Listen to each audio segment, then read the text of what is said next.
never slow up. No, I don't take shit. I got no love for the fakeness. If you wanna play tough and wanna hate this, I'll always show up. Kisah diawali dengan seorang wanita yang sangat cantik terkapar di lantai.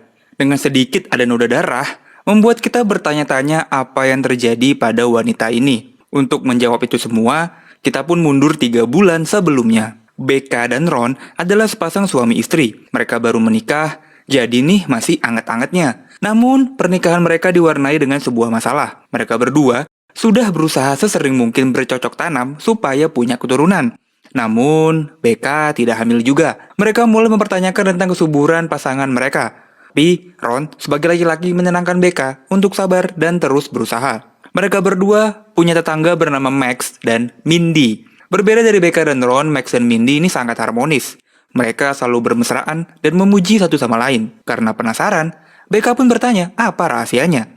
Mindy menceritakan kalau ternyata mereka membuat sebuah gebrakan, yaitu mereka melakukan pernikahan terbuka yang mengizinkan masing-masing untuk mencicipi orang lain. Jadi, Max boleh sama cewek lain, itu juga Mindy boleh sama laki-laki lain. Becca terkaget-kaget, karena hal ini tentu dapat menjadi malapetaka bagi rumah tangga mereka. Tapi, sejauh ini, bagi Max dan Mindy, hal ini malah membuat mereka tuh jadi semakin semangat dan bergairah dalam menjalani kehidupan suami istri. Max dan Mindy pun mempunyai aturan bagaimana permainan mereka ini. Jadi satu sama lain harus bermain di tempat yang sama. Jadi saling jujur dan saling melihat satu sama lain mencangkul dan dicangkul oleh orang lain. Eden ya. Karena terkaget-kaget, Becca dan Ron pun menghabiskan malam ini dengan bercocok tanam dari malam hingga pagi hari. Keesokan harinya, Ron bertanya pada Becca bagaimana menurutnya hal yang dilakukan Max dan Mindy. Walaupun agak aneh, tapi Becca ternyata tertarik dengan apa yang dilakukan Max dan Mindy. Begitu juga dengan Ron, karena mereka bisa saling bermain dengan orang lain tanpa harus sembunyi-sembunyi. Yah, obrolan mereka pun harus kepotong, karena Becca harus berangkat kerja. Di kesehariannya, Becca bekerja menjadi perawat di sebuah rumah sakit. Nah, di sana, Becca ini punya temen namanya Dylan. Dylan ini pria penyuka batang. Becca cerita nih tentang apa yang dilakukan Max sama Mindy. Ya sudah tentu, Dylan mendukung Becca untuk melakukan apa yang dilakukan Max dan Mindy. Selama Becca dan Ron mendapatkan kebahagiaan. Makanya, Dylan memberi saran pada Becca untuk ngobrol dulu sama Mindy. Supaya mereka sama-sama mengerti apa yang mereka lakukan. Becca pun berbicara empat mata nih sama Mindy. Becca bilang kalau dia tertarik untuk melakukan hal ini. Mindy pun menyambut dengan baik. Mindy cerita lebih lanjut. Karena apa yang mereka lakukan, hubungan dia sama Max menjadi lebih harmonis. Padahal tahun lalu mereka berdua berencana untuk bercerai. Tapi dengan pernikahan terbuka yang mereka lakukan, semua hal ini menjadi baik-baik aja. Karena Max dan Mindy sama-sama sepakat dan saling mengetahui sebelum melakukan hal ini. Di sisi lain, Ron ternyata memiliki masalah dengan kesuburan. Jadi ada suatu masalah nih pada Ron, sehingga hanya kemungkinan kecil dia mempunyai anak. Ron merahasiakan hal ini dari Becca. Dia cuma cerita pada Max. Makanya Ron ingin melakukan pernikahan terbuka. Dari kejauhan, diam-diam, Becca memperhatikan lekuk tubuhnya Max yang dipenuhi bulu-bulu halus. Mindy pun semakin bersemangat nih. Pada akhirnya, Mindy memberikan sebuah pesan pada Ron untuk melakukan hal ini di malam hari. Becca dan Ron pun siap-siap, mereka pergi ke rumahnya Max dan Mindy. Di sana, Max dan Mindy sudah siap menunggu mereka. Tanpa basa-basi, Mindy langsung pindah tempat duduk nih ke sebelahnya Ron. Dengan tatapan menggoda, tangannya Mindy pun sudah mendarat mulus di pahanya Ron. Begitu juga dengan Max yang mulai membelai rambut-rambutnya Becca. Akhirnya mereka pun saling bertukar pasangan dan menghabiskan malam ini dengan luar biasa. Di pagi harinya, Becca dan Ron pun saling bercerita bagaimana rasanya sensasinya tadi malam. Becca sih malu-malu untuk menceritakannya. Tapi Ron dengan sangat semangat, dia bilang kalau dia sangat menikmati dan sangat bersemangat. Walaupun yang mereka lakukan ini berbahaya, tapi setidaknya untuk saat ini, hubungan Becca sama Ron menjadi lebih harmonis dari sebelumnya.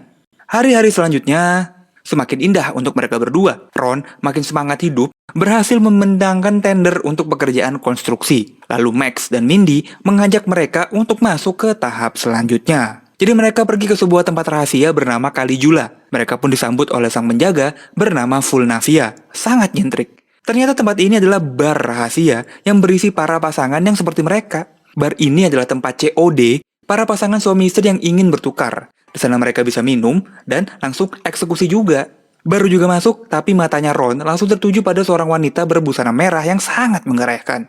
Otomatis Becca langsung cemburu nih. Tapi dia berhasil ditenangkan sama Max dan Mindy. Mereka pun pindah ke sebuah ruangan tempat mereka beraksi. Langsung deh mereka bertukar pasangan. Ron main sama Mindy, Max main sama Becca. Mereka menyalurkan dan mengeluarkan hasrat mereka yang terpendam di malam ini. Saking hebohnya, mereka pun main sampai ketiduran. Namun saat terbangun, Ron bingung mencari keberadaan istrinya. Dan ternyata, istrinya tidur sama Max di ruangan sebelah. Nah, di sini, Ron mulai cemburu. Ya bagaimanapun pasti cemburu dong, lihat istri sama orang lain. Apalagi ini sampai dicangkul gitu kan. Makanya keesokan harinya mukanya Ron cemberut banget. Mereka berantem, dan Ron menginginkan untuk berhenti melakukan pernikahan terbuka. Becca pun buru-buru ketemu sama Mindy dan bilang apa yang terjadi nih antara dirinya sama Ron. Becca minta untuk berhenti melakukan ini semua, tapi Mindy malah makin menantang Becca, makin meyakinkan Becca untuk jangan berhenti. Nah, malam harinya Becca terpaksa lembur untuk bekerja, sedangkan Ron menghabiskan waktu nonton acara olahraga. Dan tiba-tiba, Ron mendapat pesan dari Caligula, mendapat pesan kalau wanita berbaju merah yang kemarin menanti Ron untuk datang. Ron pun auto semangat. Dia yang lagi kesel sama istrinya langsung datang nih ke Caligula. Disambut senyum oleh Fulnavia. Niat hati sih hanya ingin melihat wanita baju merah. Tiba-tiba dianya langsung datang dan nyosor duluan. Ron yang emang suka pun tidak bisa menolak. Dia pun bodoh amat sama orang sekitar dan menikmati lekuk indah wanita ini. Tapi saat wanita ini ingin mengeluarkan basokannya Ron, tiba-tiba Ron teringat istrinya. Dia pun berhenti dan keluar dari sana. Akhirnya malam ini Ron tidur sendiri aja di rumah yang sangat sepi. Singkat waktu berlalu, akhirnya Ron tidak tahan lagi. Ia pun menceritakan kondisi kesuburannya pada Becca. Ia cerita kalau dirinya susah untuk mendapatkan keturunan. Oleh karena itu, Becca belum hamil juga. Becca pun kesel karena Ron malah memilih untuk merahasiakannya daripada langsung ngasih tahu Becca. Becca ngambek, Ron pun ditinggal sendirian. Dia pun harus pulang dengan berlari. Basah kuyup deh. Nah, sampai di rumah Ron terkaget-kaget. Di tempat sampah dia menemukan alat uji kehamilan yang dimana ternyata Becca tuh telah hamil. 2 garis biru terpampang nyata di alat uji kehamilan itu. Ron pun menunggu Becca untuk menanyakan hal ini, namun pas Becca pulang, semuanya masih berantakan. Keesokan paginya, Ron mengawali hari dengan menyapa Becca dengan lembut. Becca pun mulai lebih tenang. Dia pun bertanya pada Ron sesuatu yang mengganggu pikirannya. Tiba-tiba, bel rumah berbunyi. Ada seseorang misterius yang mengirimkan bunga kesukaannya Becca. Ron yang cemburu ditenangkan oleh Becca kalau ini dari Dylan, temannya dia di tempat kerja yang penyuka batang. Tapi tetap aja, Ron yang kesel. Menghabiskan waktu di gym bersama Max. Di sana Ron cerita kalau dia pergi ke Caligula sendirian. Dan juga cerita kalau dia bertemu dengan wanita berbaju merah dan bermain sebentar. Max kaget, dia pun berjanji untuk tidak menceritakan hal ini ke siapa-siapa. Ron yang masih cemburu sama Becca pun menelpon Dylan. Dan ternyata bukan Dylan yang memberi Becca bunga. Nah loh, Becca juga diam-diam datang ke Caligula. Di sana, dia janjian sama Max tanpa sepengetahuan Ron. Tapi bukan untuk dicangkul.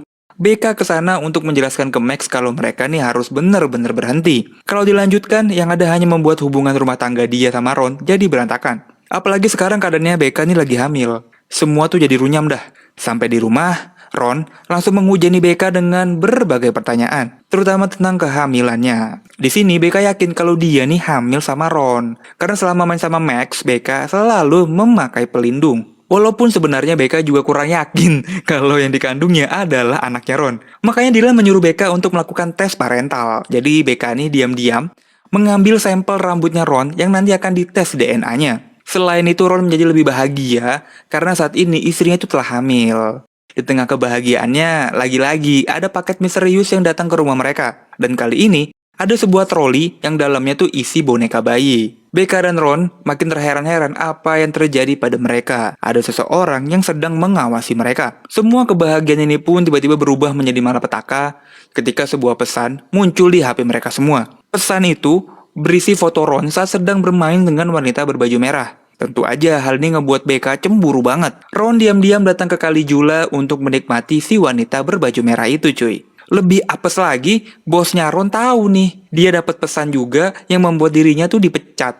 Nah, di tengah-tengah pertengkaran mereka muncul lagi pesan berikutnya, yang ada foto saat Becca datang ke Caligula bersama Max. Waduh, ada orang yang mengadu domba mereka nih. Hari-hari berikutnya kembali jadi suram. Becca dan Ron sibuk masing-masing. Becca fokus kerja, Ron fokus melatih otot. Waktu terus berlalu, sampai suatu hari Mindy mengajak Becca untuk bertemu di rumahnya. Sampai di rumah, suasana ini sangat gelap dan sepi. Becca pun berteriak mencari suaminya dan Mindy. Dan pas sampai di kamar, ia melihat suaminya sudah terikat seperti yang ada di film-film yang itu tuh. Lebih kagetnya lagi ternyata Mindy lah yang mengawasi mereka berdua selama ini. Mindy yang ngirimin bunga, Mindy juga yang ngirimin troli boneka bayi. Mindy pun mengancam mereka dengan membawa sebuah pistol. Lalu datang juga Max yang kaget kenapa istrinya tuh jadi seperti ini. Mindy meminta Becca menggunakan pakaian yang sama seperti dirinya. Lalu juga meminta Max membuka pakaiannya. Akhirnya ketahuan juga kalau Mindy lah yang memfoto dan menyebarkan aksi Ron dan Becca saat mereka diam-diam ke Kali Jula. Kenapa Mindy melakukan ini semua? Karena dia suka sama Becca. Anjay, plot twist, pusing gue.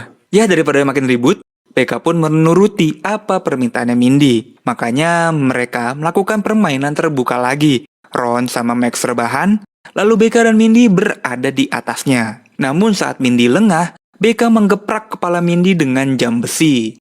Sekali geprakan, Mindy pun langsung terkapar. Mumpung masih pingsan, mereka pun menelpon polisi dan membereskan ini semua. Mereka pelukan, dan Becca membuka hasil tes parental, dan di sana terbukti kalau Ron adalah ayah sah dari kehamilannya Becca. Sebuah keajaiban membuat Becca menjadi hamil. Apa yang dilakukan film ini disebut dengan open marriage atau pernikahan terbuka. Memang untuk di luar negeri, yang kayak begini nih, kayak di Amerika, itu udah jadi lumrah. Memang untuk kita di negara timur, itu sangat jarang dan aneh. Jadi pernikahan terbuka itu mengizinkan pasangan kita untuk bermain-main dengan orang lain asalkan sesuai kesepakatan. Jadi sebelum bermain nih, kita sama pasangan kita tuh membuat peraturan yang harus dimengerti dan ditaati dan disepakati. Seperti di film ini, mereka sepakat kalau bermain di ruangan yang sama. Sehingga masing-masing tahu dan melihat, memang pernikahan terbuka ini walaupun enak tapi sangat berbahaya. Itu digambarkan sempurna di film ini. Gimana pas awal melakukannya nih, Ron sama Becca malah semangat dalam menjalani hidup dan pernikahan mereka tuh jadi makin lengket. Tapi seiring berjalannya waktu malah membuat pernikahan mereka berantakan. Ron diam-diam ke Kali Jula, lalu Becca sama Max saling jatuh cinta. Dan puncaknya ya plot twist terbesar di film ini, Mindy suka sama Becca. Memang udah paling bener ketika kita menikah, kita fokus aja ke pasangan kita. Rahasia rumah tangga mah tetap aja dirahasiakan. Contohnya pas Ron cerita kalau dia nih susah punya anak, dan ketika juga Becca hamil, ini semua malah membuat Max sama Mindy tuh makin bergairah dalam menjalankan misinya mereka masing-masing. Jadi dari film ini kita bisa tahu kalau di balik kesenangan yang nikmat tuh terdapat bahaya yang mengintai. Itu dia alur cerita dari film Open Marriage rilis tahun 2017. Semoga kalian selalu bisa mendapat makna positif dari film-film yang gua review. Like dan komen di bawah. Kalau kalian suka ya silahkan subscribe. Gua cabut dan bye-bye.